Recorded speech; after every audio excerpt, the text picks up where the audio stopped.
Hello students, welcome back to ND commerce classes. कैसे हो आप सब? आई होप आप सब अच्छे होंगे।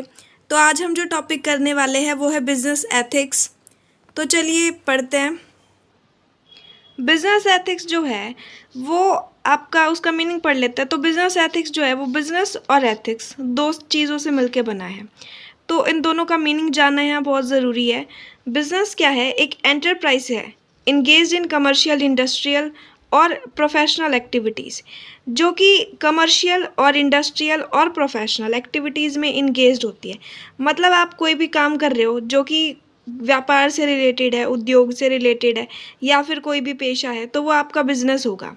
और एथिक्स क्या होता है? A set of rules that define right and wrong context. Ethics जो होता है ना, वो होता है मूल्य जो हमें ये बताते हैं कि क्या चीज़ सही है और क्या चीज़ गलत है। सेट ऑफ रूल्स होता है, इसमें ईमानदारी, सत्यनिष्ठा, ऑनेस्टी, ट्रस्ट वगैरह आ जाते हैं। अब हम इसकी एक सिंपल सी डेफिनेशन देख लेते हैं। Business ethics can be defined as return and unreturn codes. Business ethics का मतलब होता है रिटर्न और अनरिटर्न कोड्स ऑफ प्रिंसिपल्स, कि जो या तो लिखित में हो या फिर बिना लिखे हुए हों, तो वो प्रिंसिपल इसमें शामिल है। And values that govern decision and action with in an enterprise regarding it's activity, कि एक बिजनेस जो एक्टिविटी कर रहा है ना, तो उसके रिगार्डिंग हमने जो डिसीजन लेना है, जो भी हमने एक्शन करना है, उसके बारे में हमें बिजनेस एथिक्स बताते हैं कि भाई वो डिसीजन सही है, नहीं है, राइट है, रॉन्ग है, वो चीज़ें इसमें आ जाएंगी। अब देखो इसमें एक मैंने क्या किया है, इसमें बिजनेस एथिक्स में भाई क्या क्या चीज़ें शामिल होती है। चॉइस, कि भाई हमने ये वाला चीज़ चुनना है, ये वाली चीज़ चुननी है, ठीक है। और रिस्पॉन्सिबिलिटी, कि हमें ये जो गोल है वो अचीव करना है, तो ये हमारी रिस्पॉन्सिबिलिटी है कि हम इसको फुलफिल करेंगे। ट्रस्ट, ट्रस्ट भी एथिक्स के अंदर आता है। रिलेशनशिप, एम्प्लॉयर और एम्प्लॉय के बीच का रिलेशनशिप इसके अंदर आता है। तो चलिए अब हम पढ़ते हैं नेक्स्ट टॉपिक, बिजनेस एथिक्स के एलिमेंट्स कौन कौन से हैं। Elements of business ethics. So business ethics के हमारे एलिमेंट्स ये हैं।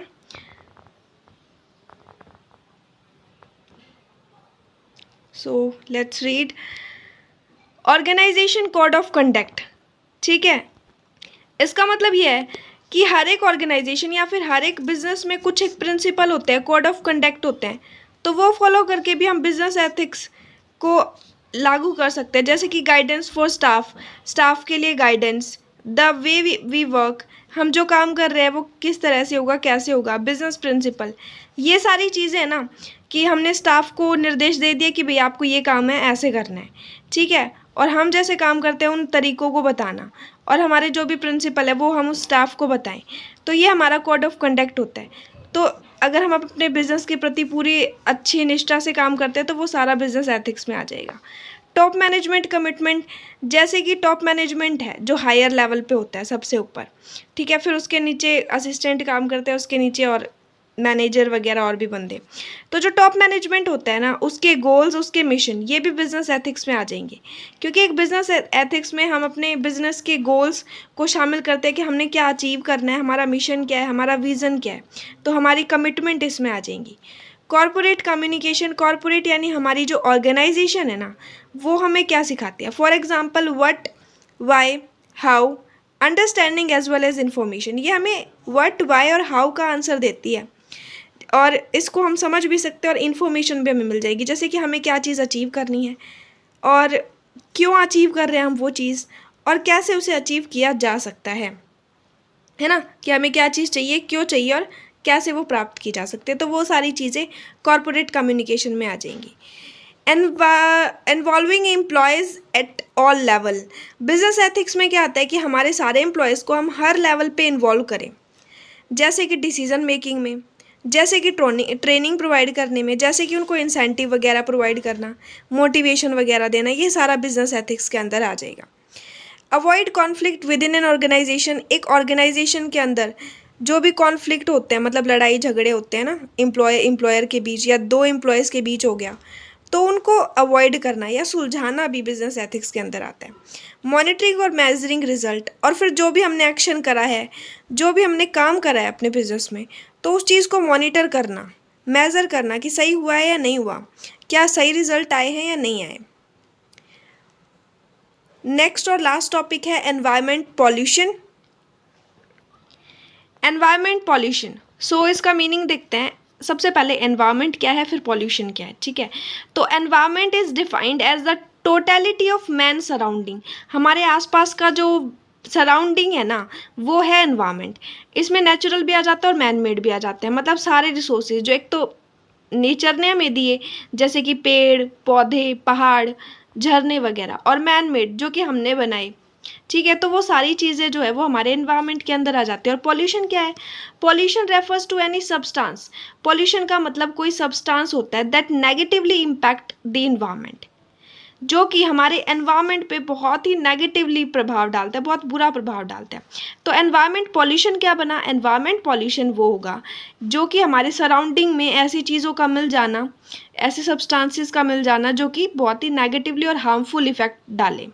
ओके, एनवायरनमेंट जो पॉल्यूशन होता है वो 3 टाइप का होता है, air pollution, water pollution and noise pollution. Air pollution क्या होता है, इट ऑकर्स, ये तब होता है when air filled with gases dust toxics in harmful amount. जब हमारी एयर के अंदर गैस धूल कण और जो भी टॉक्सिक वगैरह हैं वो बहुत ही खतरनाक मात्रा में भर जाते हैं। तो इतना ज़्यादा अगर धुआं धूल ये सब कुछ भर जाएगा तो फिर हमारी जो एयर है, हवा जो है वो पॉल्यूट हो जाएगी, प्रदूषित हो जाएगी, ये होता है वायु प्रदूषण। ओके, फिर है water pollution, it refers to the presence of impurities and harmful element in the water.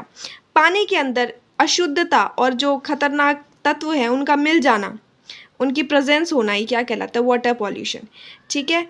तो इससे वाटर पीने लायक नहीं बचता। फिर noise pollution, excess of sounds that disturb the normal condition of the environment in a certain area. कि एक certain area के अंदर अगर साउंड जो है, एक ऐसा साउंड जो कि एक्सेस हो जाए, मतलब बहुत ज़्यादा बढ़ जाए और जिसकी वजह से जो नॉर्मल कंडीशन है हमारे एनवायरनमेंट की उस पर इफेक्ट पड़े, उसको डिस्टर्ब करे, तो वो हो जाएगा नॉइज़ पॉल्यूशन।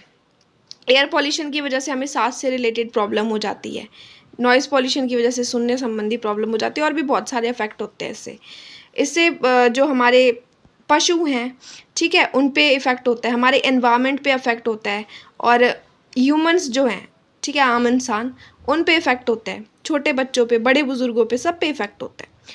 तो अब क्योंकि कोई भी बिज़नेस है ना, तो एनवायरनमेंट में ये सारे पॉल्यूशन होते हैं, तो वो बिज़नेस जब चला रहा है उसकी वजह से पॉल्यूशन ना हो, तो वो कैसे क्या क्या चीज़ें कर सकता है जिससे कि एनवायरनमेंट की सुरक्षा हो सके, एनवायरनमेंट का प्रोटेक्शन हो सके, मतलब क्या रोल वो प्ले करता है, तो वो हम देखते हैं।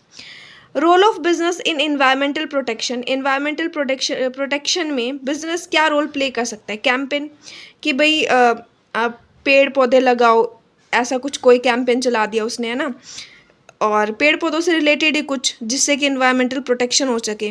Eco friendly and clean technology, मतलब ऐसी टेक्नोलॉजी यूज़ करें जो कि इको फ्रेंडली हो, मतलब ऐसा ना हो कि भाई आपने ऐसी बिजनेस में, आपका कोई बिजनेस है और आपने ऐसे चिमनियाँ वगैरह लगा रखी है जिनसे धुआं वगैरह निकल रहा है, तो ऐसा नहीं होना चाहिए, ठीक है। मशीनरी अपग्रेडेशन, जैसे मान लो हम एक मशीन यूज़ कर रहे हैं बिजनेस में और वो मशीन ना घिस गई है, तो घिसते घिसते बहुत ज़्यादा शोर कर रही है, तो साउंड पॉल्यूशन का कारण बनेगी।